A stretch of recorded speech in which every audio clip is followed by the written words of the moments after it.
মেয়েটা রোজা রাখার পর ইফতারির আগে শুধু পানি পানি বলছে। মা নামাজ আদায় করে দেখে অবাক হয়ে গেল। আর মা তখন দৌড়ে গেল, মা তোর কি হয়েছে, মা তোর কি হয়েছে। মেয়েটা খালে পানি পানি বলছে, মা কথা বল, মা কথা বল, কি হয়েছে। আবার বলছে পানি পানি, বলে পানি খাবি, দাঁড়া মা পানি নিয়ে আসছি। আর তখন মা দৌড়ে গেল, গ্লাসটা নিল আর পানি ছেড়ে তাড়াতাড়ি আসলো।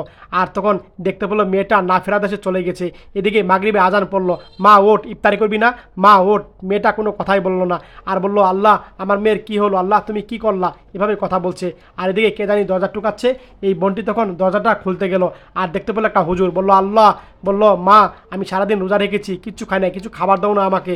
আচ্ছা ঠিক আছে দিচ্ছি। আর এই বোনটি খাবার আনলো, এই নেন। আর এই হুজুরটা সর্বপ্রথম খেজুরটা মুখে দিয়ে খাবার খাওয়া শুরু করলো। দেখতে পেলো মন খারাপ, কি হয়েছে মা আপনার। আর বললো সারাদিন আমার মেয়ে রোজা রেখেছিল, পানি পানি করতে করতে আমার মেয়েটা না ফেরা দেশে চলে গিয়েছে।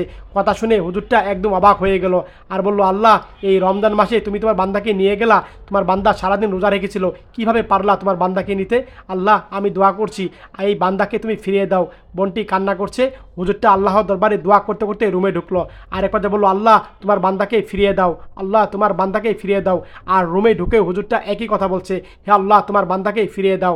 এক পর্যায়ে কুদরতি সাহায্যের, আল্লাহর কুদরত সাহায্যের এই মেয়েটার গায়ে পড়লো, আল্লাহ তোমার বান্দাকে ফিরিয়ে দাও, ফিরিয়ে দাও। আর তখন মেয়েটার জ্ঞান ফিরল। আর মা দেখে খুশি হলো, মা তুই উঠছিস, মা তুই পানি খা, চালু করে ইফতারি খোল। আর তখন ইফতারিটা খোলালো। সত্যি ভিডিওটা ভালো লাগলে শেয়ার করে দিন, সবাই মন থেকে শেয়ার করে।